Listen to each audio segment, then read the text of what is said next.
Alloh taolo baroat kechasiga hammamiz musharraf qilsin. Ko'pchilik so'raydi, kechqurun nima qilay deb. Men aytardimki, bu yerdan maqsad istig'for ko'proq aytish.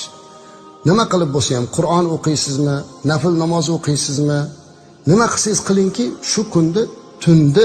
shu tunni duo bilan o'tkazing va kunduzini nafl roza tuting. Sog'ligingiz ko'tarmasa, roza tuta olmasangiz mayli.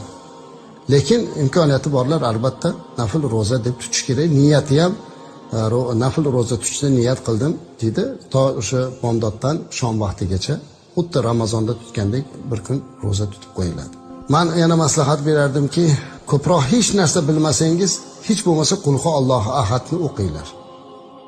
Chunki men buni ko'p aytayotganim, ko'pchiliklar so'rayapti, Qur'on bilmaydi, harakat qilsin, lekin bilmasa 3 marta Qulhu Allohu ahadni o'qisa, mana shu Qur'onni xatm qilgan savobini oladi. Chunki payg'ambarimiz alayhisalom Qulhu Allohu ahadni Qur'onni 3dan 1 qismi bilan barobar savobga ega bo'ladi degan. Ya'ni xatm qilgandek bo'ladi 3 marta o'qisa.